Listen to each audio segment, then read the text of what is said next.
They say he lived for 4,000 years. They say this tree was planted by Agastya 6,000 years ago. So this is called as Dodda. It's believed that Agastya Muni left his subtle body here with this linga.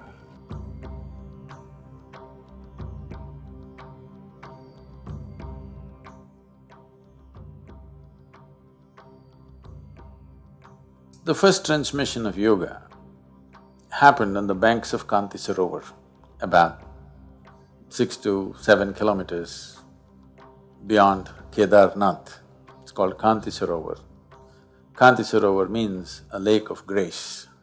It was named as the lake of grace because it's on the banks of this lake the first yoga program happened, somewhere between 12 to 15,000 years ago. Adiyogi, when he appeared in the upper regions of Himalayas, people gathered in thousands because his very persona was such that it attracted people and everybody sat down. But he said nothing, he closed his eyes and sat. People waited. So he simply sat there for months on end, unmoving.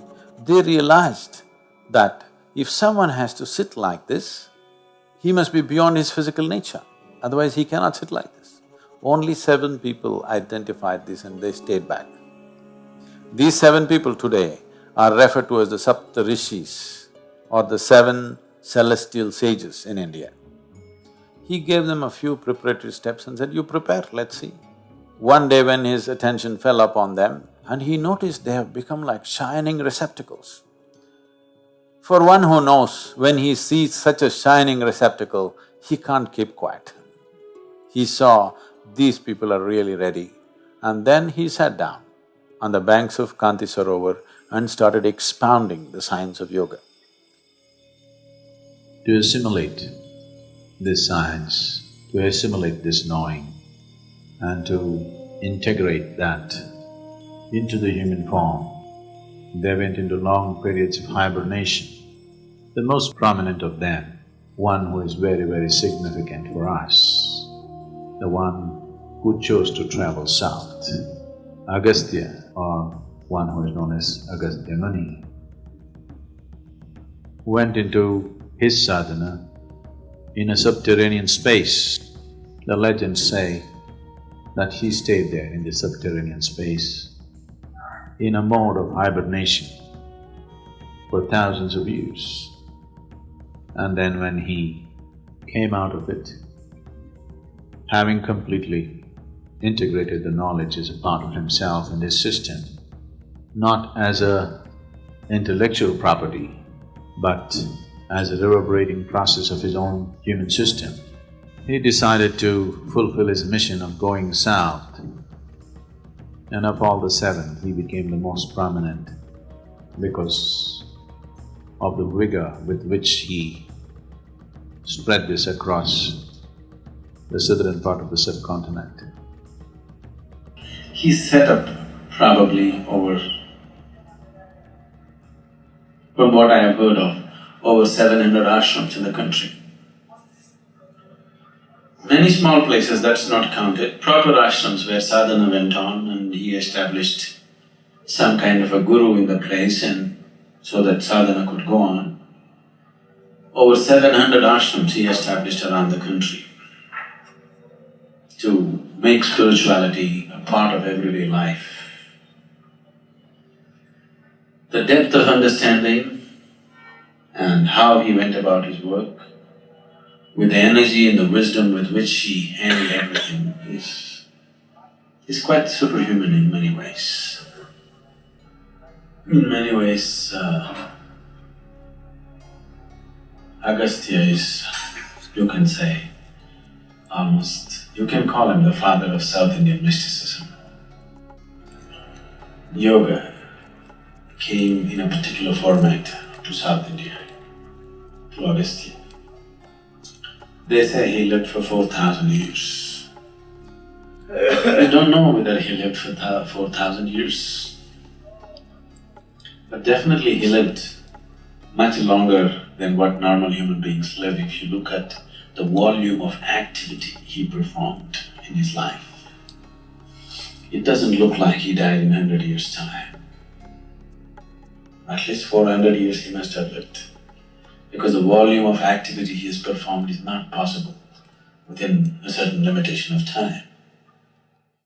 Today we are jetting around and driving around, so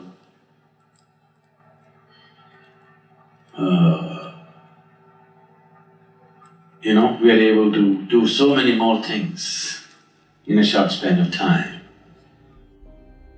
But the kind of travel Agastya did on foot, it's impossible for a man to have that much activity in a normal span of human life. Definitely he lived very long, maybe 400 years and maybe 4,000, or people just added 1 zero because actual zero. But he did incredible things. He was the one who sort of tamed the anger of Kartikeya. Kartikeya was Shiva's son, so he got very angry and he wanted to go away from his father. So he went down south in great anger and he became a warrior. In many ways an unmatched warrior, and he went about conquering. Conquering, he didn't conquer to rule. Whatever he thought was unjust, he went about slaughtering. Because he felt his parents have been unjust to him and he wanted to create justice. When you're angry, everything feels unjust, isn't it? Every small thing, you think some great injustice is happening to you when you're angry. So he felt so much injustice in the world, so he found a lot of people to slaughter. So he fought battles and battles and went down south. It was Agastya who made this anger into a means for enlightenment.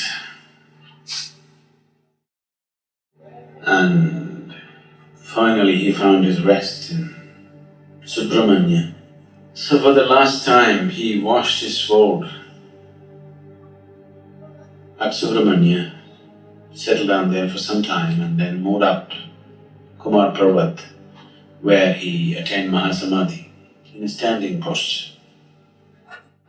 So this great art of transforming Kartikeya's anger into a means for his enlightenment was Agastya's work.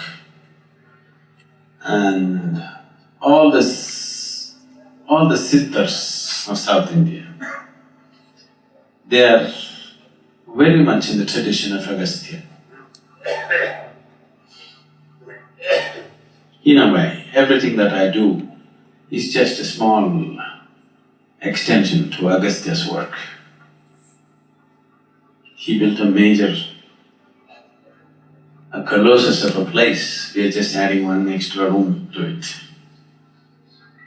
Because this South Indian mysticism has a different flavor, that's because of Agastya. So he took up the maximum territory compared to the other six and went about transforming this in many different ways. He ensured that some element of spirituality is in everybody's life. It may be going away, but still, if you just look at the last generation, even today it's very much there. Even a simple peasant in South India or anywhere beyond Uttar Pradesh, anywhere down south beyond that, you will see even a simple peasant has some element of spirituality in him. This was Agastya's work.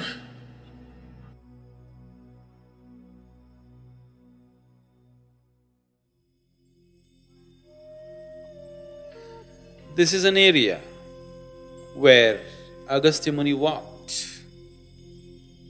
Probably he even visited this temple, either himself or probably one of his people, because the nature of the lingam is such which is in line with Agastya's way of doing things. So either it's himself or somebody like him or in his line of duty who have consecrated this linga, which is pure kriya, which is 100% energy work. No other things, no mantras, no tantras, no nothing. It's 100% energy work. That's the way I am, that's the only thing I know. I can just transform life from one dimension to another simply on the basis of energy. I don't know any chantings, I don't know any rituals, I don't know anything. Without any ritual, simply, just switching the energy from one dimension to another. You know what Gupta Kashi means? Gupta means secret. Kashi means, Varanasi, you heard of Varanasi? Kashi is the holiest of holy cities, one of the most ancient cities of learning. This was a place where hundreds of enlightened beings lived at a time. Every street you walked, you had an enlightened being to meet. So Kashi means the holiest of the holy. So that is the main Kashi. Just after Kedar is Gupta Kashi, the secret Kashi. Nobody is supposed to know about it.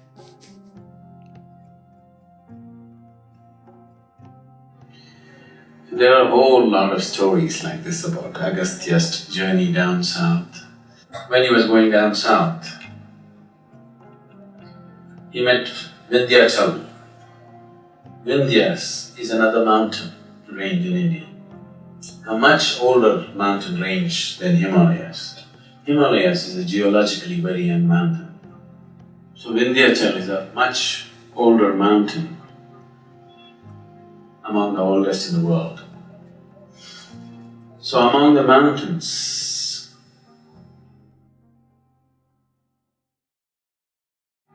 Himalaya was elected as the king of the mountains. So when Agastya was going down south, Vindhyachal was angry and he stopped Agastya and said, how can you do this? How can you make Himalaya the king? He's just a child compared to me. How could you make him the king? Now, Agastya knew when a mountain gets angry, it can be bad. When a man gets angry, it can be pretty bad. When a mountain gets angry, we don't know what he will do. Now, when Agastya sat down, because Vindhyachal was very devout, he bowed down to Agastya. So Agastya said, just stay there. Stay there, I'll go down south and come back. Then we'll look at your issue. So Vindhyachal remained bowed down, waiting for Agastya to come back. Agastya never came back.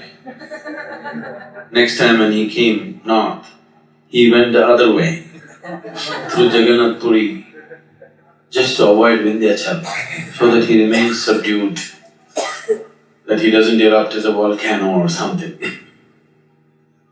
So Vindhyachal remained he is small because he's bowed down. Himalaya is tall because he's standing up and still growing. Anywhere in the Deccan Plateau if you travel, almost everywhere, you will see in some village somebody will say, this is a cave where Agastya meditated, this is a place where Agastya did this. Of all the places in BR Hills, it's called Piligiri Rangana Betta in Karnataka, in Chamarajanagar district.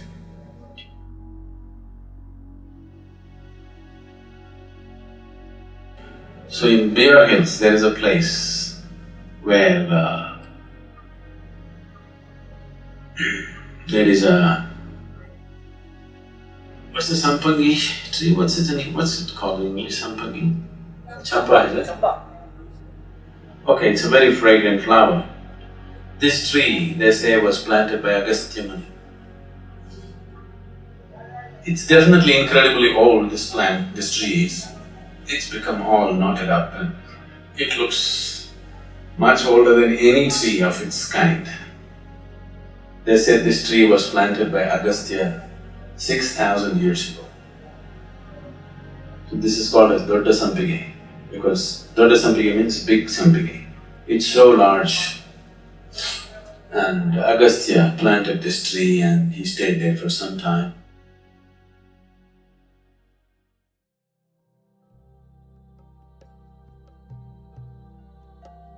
In the Kaveri, this is the midpoint. So, they identified the exact midpoint and Agastya Muni consecrated a linga which is originally actually made of sand mixed with some compound of those days, traditional compound. So it's a sand linga which is still intact, not only physically intact, in every way intact. This is seen as the navel of Kaveri because it's a midpoint and whatever he did, I wish I had more time to spend here, but it's just blowing away as if it was done yesterday. And it's incredible. This is our ancestry. It's believed that Agastya Muni left his subtle body here with this linga and left his mental body or Manomaya Kosha in Chadura, what? Somewhere near Madurai or Virudhunagar, there is another place where he left his intellectual or mental body. But he took the help of Kartikeya and took his physical body to Kailash, where Shiva was, and left it there. That's a spectacular way of doing things in the end.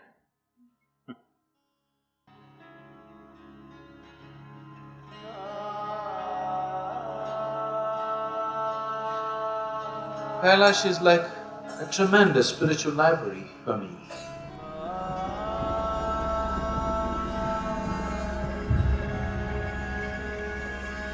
When they say this was the abode of Shiva, this is the abode of Shiva, it doesn't mean he's still dancing on the snow.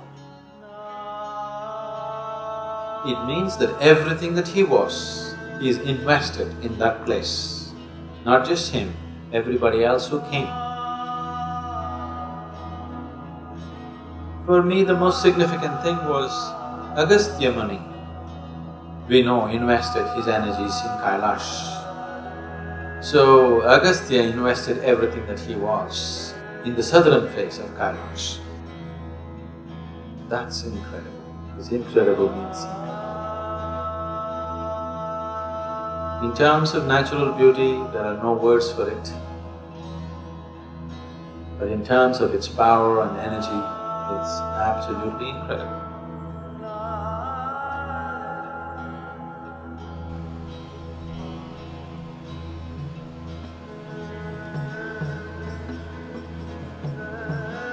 So Agastya is the source of everything that is southern mysticism.